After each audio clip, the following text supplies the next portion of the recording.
원격 진료에 반대하는 대한의사협회 의견을 들어보도록 하겠습니다. 대한의사협회 송영곤 대변인 전화 연결돼 있습니다. 안녕하십니까? 예, 안녕하세요. 네, 대한의사협회에서 원격 진료를 반대하는 이유를 좀 하나하나 정리해 보겠습니다.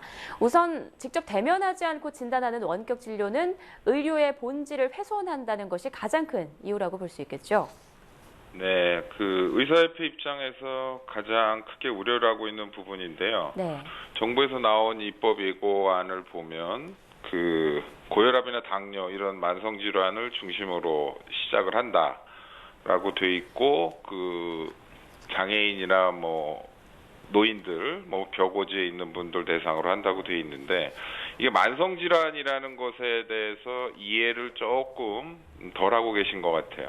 만성 질환이 그냥 경증의 병이 오래 간다는 게 아니라 여러 가지 합병증이 있을 수 있는 그런 질환이라는 개념이 있어야 되는데 결국 모니터를 통해서 해결할 수 있는 부분은 굉장히 적다는 거거든요. 네. 환자가 진료실에 들어오는 걸음걸이, 표정, 냄새 이런 것들을 다 보고 종합적으로 중간에 환자가 약을 쓰다가 안 좋아지는 경우에는 2차적인 처치나 이런 게 들어가는 것을 캐치할 수 있는 그런 시스템으로 가야 되는데 이런 원격 의료나 이런 거는 아주 극히 제한적으로 그러니까 화상통화 이 정도밖에 안 되는데 여기서 의료의 본질을 추구할 수는 없겠죠. 그래서 저희가 기본적으로는 반대하는 것입니다.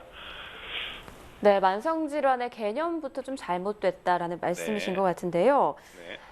하지만 이번 개정안에서는 좀 범위가 상당히 제한되어 있지 않습니까? 제대로 된 의료 혜택을 보지 못하는 입장에서는 이 같은 원격 진료라도 좀 받았으면 하는 환자도 있을 것 같은데 어떻게 생각하십니까? 예, 이제 환자들이 의료를 단편적으로 이해했을 때는 그렇게 생각할 수도 있겠죠. 네. 근데 이제 편한 게 좋은 거냐라는 문제에 있어서 환자들이 병원을 왔다 갔다 하고 특히 오랜 동안 차를 타고 왔다 갔다 하는 것이 불편하다고 해서 그것을 원격 의료로 바꾼다 그러면 중간에 합병증이나 이런 게 생기면서 안 좋아지는 그런 상황은 어떻게 대처할 거냐라는 문제거든요. 네. 결국에는 그냥 환자들이 편한 게 좋다고 한다면 그런 거 필요 없이 바로 그냥 인터넷 같은 데다가 자기 증상 올리고 약만 타가면 제일 편하겠죠. 하지만 결국 그렇게 했을 때 더 2차적인 합병증이라 안 좋아질 가능성이 충분히 있기 때문에 의사와 대면 진료를 해야 되는 거거든요. 정부의 입장이 참 저희가 이해하기 힘든 게 의약분업 당시에는 환자들의 편의성을 위해서 그런 식으로 진행을 안 하고 원칙을 얘기하면서 약은 약사에게 진단은 의사에게 이러면서 불편하게 만들어 놓은 거죠, 어떻게 보면. 네. 근데 원격 의료 부분에 있어서는 이게 또 거꾸로죠. 환자가 편하다고 하니까 풀어준다. 이거는 논리에 안 맞는 거죠. 네, 그렇군요. 일단 편의성보다 중요한 것이 정확한 진단과 중간중간 생길 수 있는 어떤 이상현상에 대한 대처다라는 말씀이신데 네네. 대형 병원 쏠림 현상이 더욱 심해질 것이라는 우려도 반대 이유 가운데 하나인 걸로 알고 있습니다. 실제로 네. 의원급 병원들이 어려움을 겪고 있는 걸로 알고 있는데요. 네. 이 부분에 대한 복지부의 대안에 대해서는 어떻게 생각하십니까? 물론 재진 환자에 대해서 수술이나 퇴원 후에 관리하는 것을 원격 의료로 대처한다라고 말씀들을 하시는데 네. 그렇다 그러면 아예 처음에 수술이나 이런 진단부터 큰 병원으로 쏠림 현상이 안 생기겠습니까? 수술하고 나면 그 큰 병원에서 수술 후에 관리 원격으로 다 해주고 그렇다 그러면 지방에 있는 특히 1차 의료기관들은 존립 근거가 없어지는 거죠. 그러니까 이게 말로는 어떠한 제한을 두고 대형 종합병원들이 들어올 수 없게 만들어 놓은 거지만 실제로 환자 입장에서 보면 아예 동네 의원은 안 찾고 조금만 자기가 생각했을 때 중증 질환이라든가 수술할 상황이 되면 다 글로 몰리는 경우가 생길 수 있는 개연성이 충분히 있다는 겁니다. 네. 그런데 또 장기적인 안목에서 보면 국민 의료 편의와 또 새로운 의료시장 개척이라는 면에서 원격 진료가 도입해야 하지 않을까라는 생각도 있습니다. 선진국에서 이미 의사 환자 간의 원격 진료를 허용하는 추세인 상황 아닌가요? 이게 이제 선진국의 단편적인 예를 보면 네. 그렇게 될 수가 있지만 그런 원격 의료가 본격적으로 이루어지고 있는 나라들의 특징을 보면 제일 중요한 게 의료 접근성이 낮다. 다시 말하면 단위 면적당 의사 수가 굉장히 적은 나라들이 시행을 하고 있죠.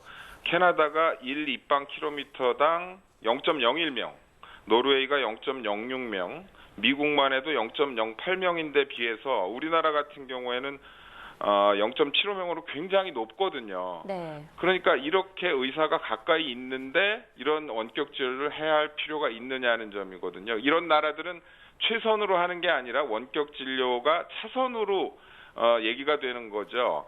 그 의사 얼굴을 자주 못 보고 병원에 갈 그 거리가 머니까 원격 진료라도 해서 진료를 받자 이런 대안으로 나오는 거기 때문에 우리나라 상황하고는 많이 틀립니다. 그리고 이 산업화라든가 이런 부분에 있어서 간과하고 있는 게 원격 의료라고 하는 것의 중심에는 의료가 있는 것이고 의료는 결국 여러 사람이 질병 상태로부터 편하고 병이 낫게 하는 게 목적이라고 하는데 이게 거꾸로 포장이 돼서 산업화만 너무 강조가 되어 있는 거죠. 실제로 이 법안을 추진하고 있는데 복지부가 물론 지금 하고 있지만 여러 경제 관련 부처들이 압력을 넣고 있는 것이 사실이고 네. 현 정부 들어서 창조 경제나 이런 거를 얘기하면서 자꾸 산업화 쪽으로 밀어가고 있는데 산업화도 좋은데 기본적으로 국민들이 의료 혜택을 잘 받고 정확하게 받을 수 있는 방향에서 산업화를 만들어야지 그거를 간과하고 이런 정도로 나간다 그러면 문제가 있는 거죠. 네, 알겠습니다. 지금까지 대한의사협회와 보건복지부의 입장을 들어봤는데요. 자, 보건복지부 입장에서는 2015년 그러니까 2년 뒤부터 원격 진료를 허용한다라는 지금 주장을 펼치고 있는데 이에 대해서 어떻게 대응하실 생각이신지 좀 말씀해 주시죠.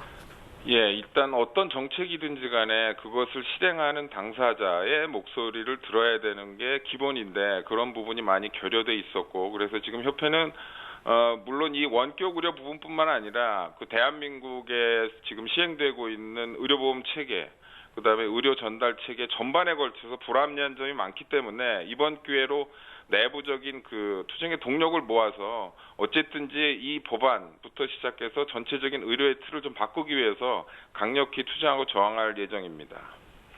네, 알겠습니다. 지금까지 대한의사협회 송영곤 대변인이었습니다. 오늘 말씀 고맙습니다. 감사합니다.